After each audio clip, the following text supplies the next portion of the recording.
Hey psychos, our software had a few glitches during this episode, resulting in a few minor sound issues. It's not major, and we did our best to smooth it out, but thought we'd point it out up front. Thank you, and please enjoy the show. This podcast is intended for entertainment and informational purposes only, and is not a substitute for professional advice, diagnosis, or treatment. The opinions expressed on this podcast are those of the business psychos and does not reflect the viewpoints of their current or former employers or clients. Thank you.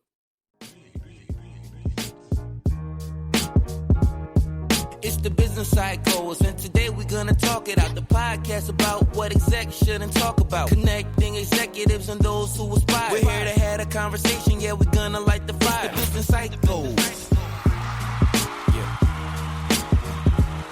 The business psychos. Welcome to the Business Psychos, where we discuss how to navigate the complexity of corporate culture and modern life without becoming a psycho. I'm Mary. I'm Katie. We are the Business Psychos. Our second episode just came out. So this is episode 5. Granted, we're on a little bit of a lag here for our gentle and beloved listeners, but we are on episode 2 that has just released, and the response has been so positive that I just want to express a lot of gratitude for everyone that's listening, encouraging, and also that our numbers are putting us already in advanced percentile as far as listenership relative to most podcasts. So that is very exciting. So is that always data driven? It was playful and it was also data. You're like, and let me show you this graph about our growth estimates. Growth estimates of a former revenue leader. I'm obsessed with counting things. I love counting things. I love graphs. I like numbers. I like reports. I like refreshing reports. I like seeing the report show new numbers. I like deals closing. I like counting money. My profile picture in Slack at Accompany was the count from Sesame Street. I'm counting so much. That's awesome. Yeah. Very revealing. It's not something, if you meet me, is going to really be an initial impression. That's for sure. This is like a kind of personality test. Mine in Slack was Trinity from The Matrix. So it's not very revealing. I'm excited. We recently recorded an episode on growth mindset. We have both had a lot of fun. In that episode, we touched on the importance of internal self-work for professional development. But some time ago, I decided that I was going to live my life with a goal to try to grow and evolve to be the best version of myself possible. Thought I would share it because it ties into what we're talking about today. I kind of look at myself like an app that needs ongoing bug fixes, new user requirements, and occasionally a big update with new functionality. And I will say that this all sounds nice, but it can be an unpleasant process. It can even suck. There, I said it. Sometimes I think I'm doing it and I'm pleased with myself. Everything feels great. And then I get hit with something hard and I realize, oh no, okay, that's the growth right there. So usually growth is happening when things feel at their worst. Talking about growth is less stigmatized these days, which is great. I love that there are lots of places, including podcasts, to talk about stuff which 20 years ago, no one would be caught dead discussing publicly. Today, we're going to discuss aspects of the growth journey that people don't usually talk about. When we come back, we're going to talk about outgrowing people and places. Next on the Business Psychos.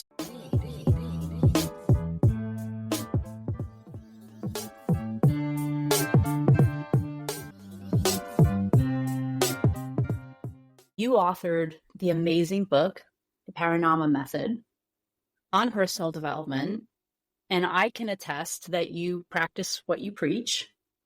Can you share your view about the personal growth journey? I'll start with the quote which opens the book by Hubert Selby Jr., which is that sometimes we have the absolute certainty. There's something inside us that's so hideous and monstrous that if we ever search it out, we won't be able to stand looking at it.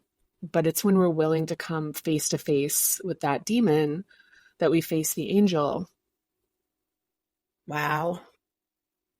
Wow. I love this quote and sort of the adage where we hurt is where the attention needs to go. I think these days most mental health treatment does focus on human potential rather than the outdated pathology model.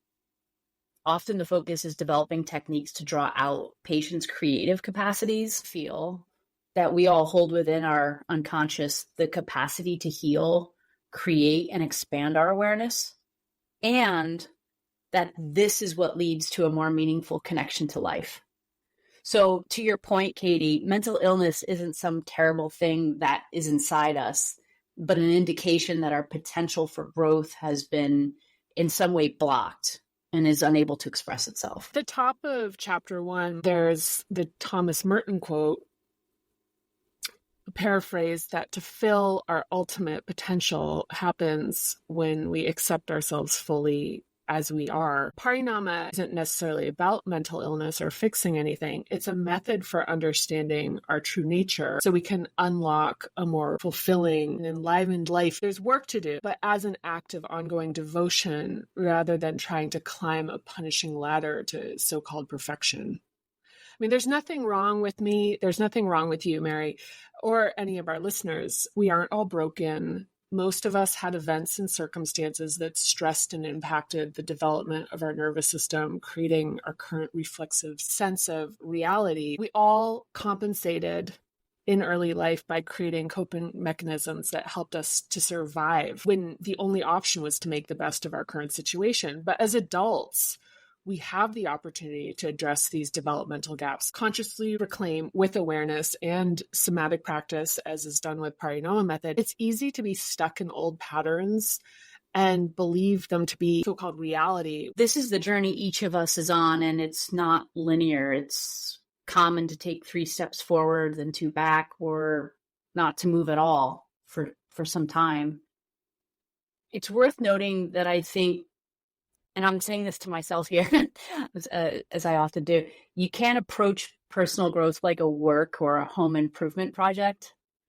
This was a hard lesson for me, Katie. I probably am still working on it because I love intellectualizing things, as you know. It makes the messy process feel easier, more in my control. But that's the point. It's not. So no project planning, your emotional self-work. Don't be loading your goals in MS Project and then scolding yourself when you don't reach milestones on your preferred schedule. And no, I don't know anyone who might have done that. I'm totally not talking about myself there. This work is ongoing, but it changes, and in my experience, becomes more enjoyable after going through some of the initial stuff. A stage we can stay stuck in if we think the practice is going to be always terrible. Like, why keep going? And if we approach our growth as linear, it becomes another excuse for self-loathing. So we are so goal-oriented and outcome-driven in the West. We are thinking about investments and returns. Should I do this personal work that's going to be hard, take time, money, if there's no promise of some prize at the end? It's no wonder that a lot of people don't bother to do work. Struggling with basic life challenges, like a job that pays the bills or chronic health issues. There are also some folks who are suffering so much that their day-to-day functioning isn't great. They may not have the internal or external resources just yet to do the work. I have a lot of love and empathy for these folks because I've been there myself. I send love out to everyone doing the best they can right now. And I want to say our discussion today isn't to shame people or position ourselves as somehow superior. You start where you are. And you go from there. As I said, I've been stuck myself, and all we can do is talk about it and support each other and accept where we are. It's time. There is the very practical reality of physical survival. I've definitely also been one of these people feeling like a slouch for not doing yoga, meditation, drinking enough water, eating clean, and doing the internal reflective work. I was building my career, and the financial security that made it possible to produce Parinama method came out of the time that I was completely absorbed in a life that had absolutely nothing to do with this kind of deeper self-work. And the reality is it's actually pretty elitist to fault people for not doing the deeper work. It takes resources, with the most basic and expensive ones being time and energy. And for those who can dig into their inner world and start work, guess what? There is another thing that's going to happen. As you shed your skin, you'll find that the things from your former self's life are different. In some cases, you may find that things that you used to enjoy just don't work for you anymore. Exactly right. Growing people and places.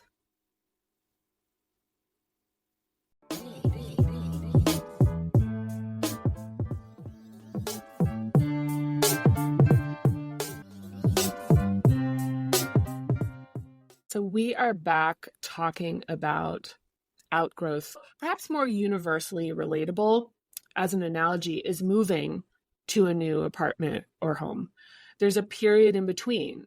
First, when you're in the old house, but all of your things are boxed up and packed and it's no longer a home. And then you move into your new house and it takes a while to unpack and settle in and make it feel like it is your home. Growth has uncomfortable in-betweens. And the trick is being ready to move, ready to withstand the in-between and not mistake that discomfort as a sign that you're moving in the wrong direction. And imagine even if you do go back to the old ways in your old home, which happens in a growth cycle, you will likely ebb and flow and return to patterns that you think that you would never do again because now you can't unsee it, but you somehow managed to unsee it. At some point, you no longer fit in the old home. And by the time you recognize you've outgrown your old house, it's too late to stay. And the urgency to leave will be considerable. This can create some good momentum, but with end of your rope urgency, forcing decisions that are not ideal, make the process particularly challenging. And there's grief in the process. I don't think we talk about this enough. That old house holds lots of memories and comforts.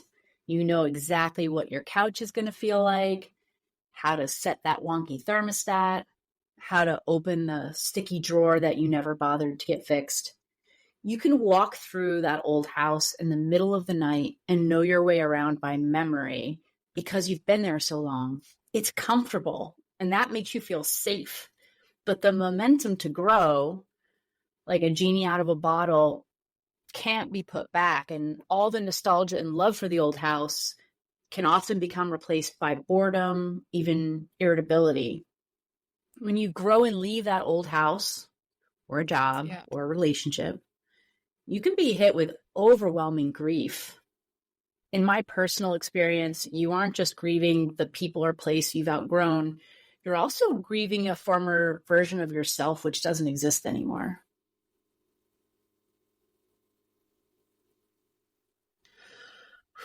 Yes. And there can also be grief around awareness itself. Say you are Sally, who, because of her childhood, finds critical, emotionally withholding, or even abusive people familiar and therefore gravitates towards the comfort of their familiarity. And so as a result, she ends up choosing relationship dynamics with bosses, partners, or friends that diminish her. So imagine she comes to realize the connection between her relationships and her childhood. She gathers strength, leaves the dynamics, and decides she's happier. Maybe she finds supportive friends, colleagues, partner. As part of the process, she may even find herself grieving and even processing the so-called lost time required to come to terms with this. Quote which resonated with me said something to the effect of unhealthy familiar can be more appealing than healthy unfamiliar. I think one thing a risk-averse wiring system makes us change avoidant to start. Then we start the work and all the negative feelings we hold inside come out. Anxiety, fear, shame, guilt, sadness, anger, all the scary things we hate to experience and see in ourselves. I think what we're really saying, Katie, is that to grow, you're going to need to build a tolerance for facing these kinds of feelings. And in fact, you and I recently had a little growth experience in our friendship. Knew it was going to happen. You and I talk about this stuff all the time. So it didn't come out of thin air. We've been friends for 15 years, but this podcast changed the nature of our relationship. I said to you something like, we are going to have to level up the friendship by having a fight. I thought that sounded good. Though I think I said disagreement instead of fight. I said, no, it'll be a disagreement. Deeper down, my intellectual side was like, yeah, sure. But honestly, I was hoping that if I navigated things well enough, my perfectionistic brain could be through it. And you got pissed off and you couldn't avoid the feelings I had a lot anymore. of feelings come up. Some were related to you, but I'm also aware that not all of them were. I know my triggers and my window of tolerance. For our listeners who haven't heard that term before, window of tolerance describes the target zone where you're neither emotionally shut down or overwhelmed. I had a lot of strong emotions and shared them with you. I didn't want to, but I couldn't contain it. The feelings were flooding my body. And the old out of awareness or forced me to ignore it. Yeah. What changed? Where I am in my life right now, which includes our relationship. Previous versions of myself, it was very important for me to try to please everyone. Dealing with difficult feelings was not something I wanted to deal with, especially if that meant disrupting the status quo or making someone upset with me, especially someone as important to me as you are. What you're describing isn't a way of being and satisfying, growing, and sustaining relationships. It was more important to make people happy than to be authentic.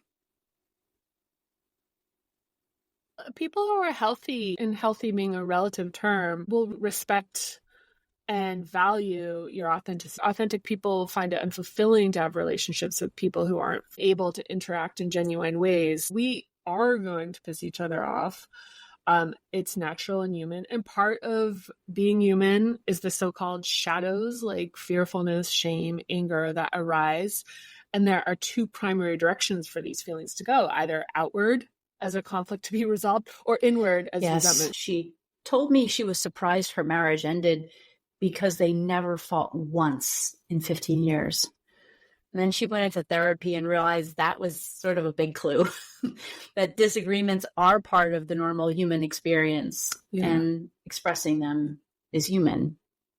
But sometimes we can experience things in our childhood which often reprogram us to be more acceptable in many ways. It's common for children, especially girls, to be socialized that if we're bad or disagreeable, we will face scorn, punishment, or even lose approval and love, even be abandoned for expressing true thoughts and feelings. During our disagreement, I never felt this was going to blow us up. It sucked. I was very sad for a few days. And it wasn't until we talked it through that I felt completely relieved. So at the top of episode 4, we have a really good giggle that for me was part of the relief and joy of coming out of the conflict and feeling our friendship was stronger than before. I mean, the conflict itself wasn't a pleasant feeling for me to have. And I knew you weren't feeling good, but deep down, I knew we would not only be okay, but be closer. I did too, Katie, truly. It. I think it's because our relationship that I was comfortable ultimately expressing myself to you, that maybe subconsciously I felt safe enough with you to even allow these feelings to come up and out. I think that subconscious also knew that because you've done a lot of work that you could handle me, like I wouldn't be too much. And I think this experience reinforces a new standard in my life for relationships. And this is why I think it's crucial to surround yourself with people who are committed to personal growth. Having authentic interactions with people who have the emotional capacity for introspection and the willingness to go through the rupture and repair process like we did supports our growth. You're so great. You're so great.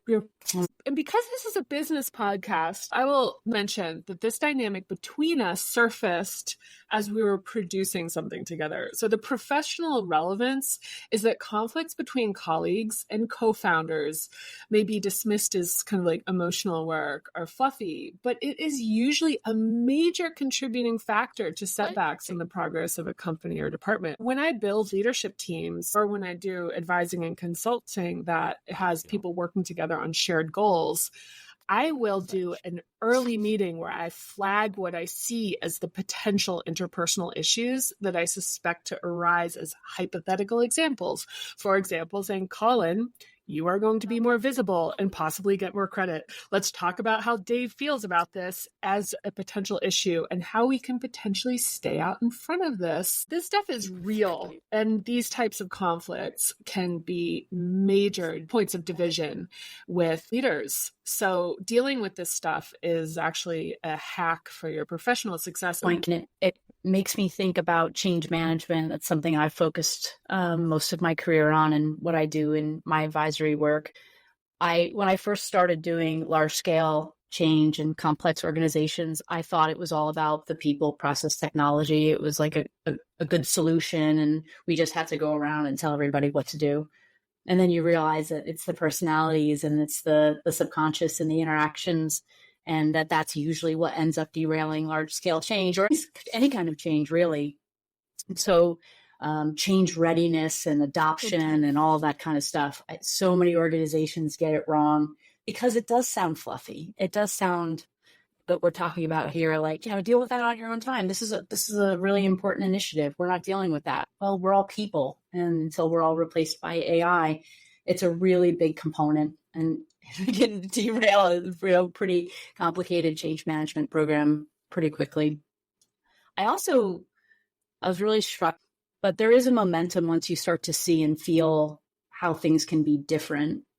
It does start to take a life of its own. Yeah. If you're me, you try to bring everyone along with you. That's another one of my coping mechanisms. I'm a big fixer.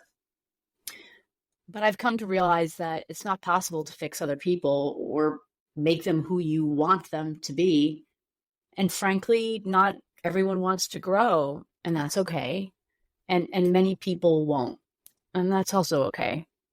I think then the challenge comes with redefining the relationship so that your personal growth isn't impacted by lack of theirs.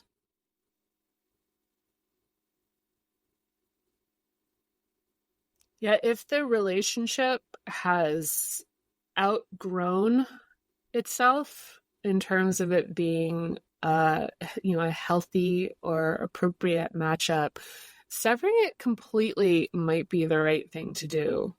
As unpopular as a notion as that is, or at least reducing the space it takes up in your life so you have more room for relationships on your level, or better yet, people who will inspire you to grow further. Let go of the old relationship and stop trying to make it work for both of you.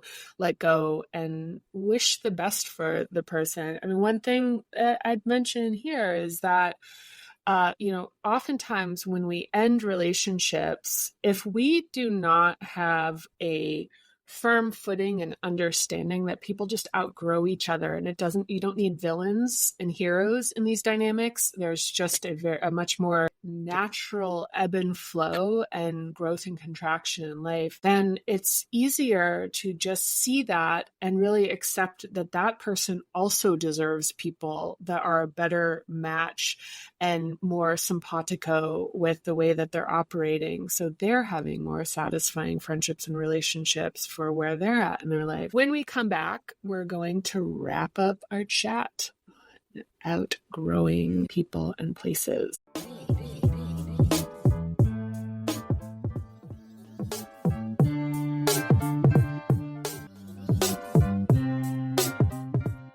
Katie, this was a topic we've been wanting to talk about from the very beginning.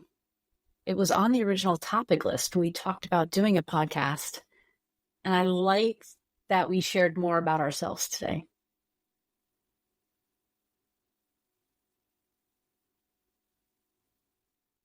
Yeah, I was excited about this one too. There's more to talk about. But I would love to hear from our audience about their experiences with outgrowing people and places. While we didn't focus a lot on the work environment in this one, as you said before, Katie, it's very much entwined with one's career development. When you become aware of who you really are and what you need, you may find that your current job or even career doesn't work for you anymore. I have a friend of mine who was an accountant who now owns a dive operation in the Caribbean. Another friend who was in finance, then opened a coffee and chocolate cafe. And a third, a former doctor who hung up his scrubs to run a bike shop in a small town. No job or relationship is ever going to be perfect, of course. But through self-knowledge and growth, we can get closer to living a life best suited for us. Well, this was a great show, Katie. Thank you. Thank you, Mary. Bye, everybody.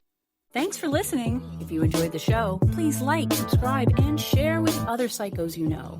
We'd also love to hear from you, so hit us up on our socials. You can find us on YouTube, Instagram, and Facebook under @BusinessPsychosPod. Bye.